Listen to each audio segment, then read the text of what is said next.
আজকের ভিডিওতে আমরা কথা বলবো যাদের চতুর্থ কাউন্সেলিংয়ে কোনো কলেজে নাম আসেনি তারা এখন কি করবে।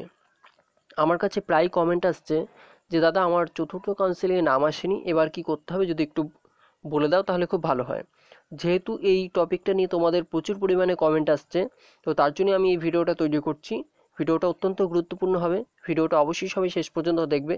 আর যদি চ্যানেল নতুন হতে অবশ্যই সাবস্ক্রাইব করে পাশে বেল আইকনটা প্রেস করে নেবে, যাতে করে এইটুকু ভিডিও নোটিফিকেশন তোমাদের কাছে সবার আগে পৌঁছে যায়। তার কথা না বাড়িয়ে আমরা শুরু করব। তো এই ব্যাপারটা নিয়ে আমি আগেও একটা ভিডিও দিয়েছিলাম, তবে হয়তো আমি এই পয়েন্টটা মিস করে গেছিলাম, তো তার জন্য আমি আবার তোমাদেরকে বলে দিচ্ছি। তো দেখো, যাদের চতুর্থ কাউন্সেলিংয়ে নাম আসেনি তাদের এখন একটাই রাস্তা খোলা রয়েছে, সেটা হচ্ছে ওপেন কাউন্সেলিং। ঠিক আছে, তো যাদের নাম আসেনি তারা চাইলে প্রাইভেট কলেজেও ভর্তি হয়ে যেতে পারো বা টাকা দিয়ে কোনো গভর্নমেন্ট কলেজেও ভর্তি হয়ে যেতে পারো।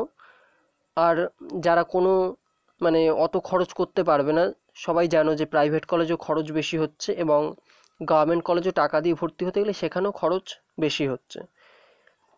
তো এগুলো যারা করবে না তারা ওপেন কাউন্সেলিংয়ে যাবে।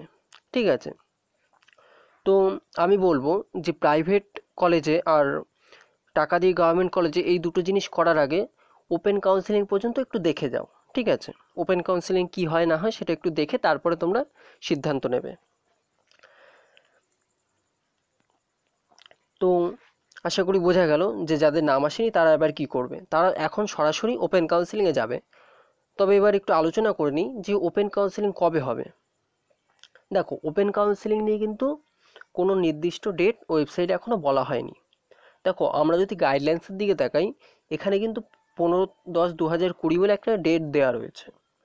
তবে আমি বলি এই ডেটে কিন্তু ওপেন কাউন্সেলিং হচ্ছে না। কেন? তার কারণটা কি? দেখো, চতুর্থ কাউন্সিলে যে রেজাল্ট বেরিয়েছে, যাদের কলেজে নাম উঠে গেছে তাদের ভর্তি প্রক্রিয়ায় শেষ হচ্ছে 15 তারিখ। 15 তারিখ পর্যন্ত তাদের ভর্তি প্রক্রিয়া চলছে। তাহলে কিছুতেই তোমাদের 15 তারিখে ওপেন কাউন্সেলিং হচ্ছে না। তাহলে তোমাদের প্রশ্ন হচ্ছে দাদা কবে হতে পারে। দেখো, কবে হতে পারে সেটা নির্দিষ্টভাবে কিছু বলা সম্ভব নয়। WBSCBT যেদিনকে ঠিক করবে, তাদের যেদিন সুবিধা হবে বা বিভিন্ন তাদের সূচিপত্র দেখে তারা ডেটটা তৈরি করে, তো তাদের যেদিন সুবিধা হবে তারা অবশ্যই জানিয়ে দেবে। এটা নিয়ে প্রেডিকশন করা সম্ভব নয়। ঠিক আছে, তো তাদের যেদিন সুবিধা হবে তারা অবশ্যই ডেটটা দিয়ে দেবে ওয়েবসাইটে। দেখো, এখানে আমি একটু বলে দিই, তোমরা যারা ভাবছো ওপেন কাউন্সেলিং খুব সোজা হবে, ওপেন কাউন্সেলিংয়ে যাব, সার্চ করব, করে যে ভালো ট্রেডগুলো পাবো সেগুলো নিয়ে নেব, দেখো এই জিনিসটা কিন্তু হচ্ছে না।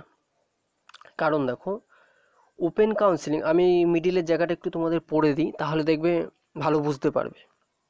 দেখো, ওপেন কাউন্সেলিং বিভিন্ন সূচি অনুসারে, এই তিনটে জিনিস কিন্তু একটু মাথায় ঢুকিয়ে নাও। যারা মনে করছো যাদের ধরো 50,000 60,000-এর উপরে র্যাঙ্ক রয়েছে, বা ধরলাম 30,000-এর উপরে যাদের র্যাঙ্ক রয়েছে, তারা মনে করছো যে আমাদের তো এই কাউন্সেলিংয়ে নাম আসেনি, ওপেন কাউন্সেলিংয়ে যাব, গিয়ে আগেই দেখতে থাকবো যে কটা ভালো ট্রেড আছে সেগুলো আগে নিয়ে নেওয়ার চেষ্টা করব। তাদের জন্য বলছি, দেখো এই তিনটে জিনিস ভালো করে মাথায় ঢুকিয়ে নাও। ওপেন কাউন্সেলিং হবে কি কি ভাগে? বিভিন্ন সূচি অনুসারে, বুঝতেই পারছো সূচি অনুসারে হবে। ক্রমাঙ্ক অনুসারে, ক্রমাঙ্ক অনুসারে আশা করি আর বুঝিয়ে বলার মতো কিছু নেই। বিভাগ অনুসারে, এই যে এই তিনটে জিনিস তোমরা মাথায় ঢুকিয়ে নাও। এই তিনটে জিনিস ভাগ করে কিন্তু ওপেন কাউন্সেলিং হবে। তো আশা করি বোঝা গেল। তো ওপেন কাউন্সেলিং নিয়ে ডিটেলসে আমি ভিডিও দেবো, সেখানে আরও ডিটেলসে বুঝিয়ে দেবো তোমাদেরকে। তো এখনও ওপেন কাউন্সেলিং নিয়ে কোনো আপডেট আসেনি, আপডেট আসলে আমি অবশ্যই তোমাদেরকে দিয়ে দেবো। আর তোমরা একটু WBSCBT.org অফিসিয়াল ওয়েবসাইটে একটু নজর রাখবে। সম্ভবত আশা করা যাচ্ছে 15 তারিখের মধ্যে কোনো আপডেট তারা দিয়ে দেবে। তো আশা করি বোঝা গেল, তোমাদের বুঝিয়ে বলতে পারলাম যে যাদের ফোর্থ কাউন্সেলিংয়ে নাম আসেনি তারা এখন কি করবে। তারা এখন সরাসরি ওপেন কাউন্সেলিংয়ে চলে আসবে এবং ওপেন কাউন্সেলিংয়ের ভিডিও তোমরা সময় হলেই আমার চ্যানেলে পেয়ে যাবে, কোনো অসুবিধা নেই। তো আজ এইটুকুই, দেখা হয় পরের ভিডিওতে।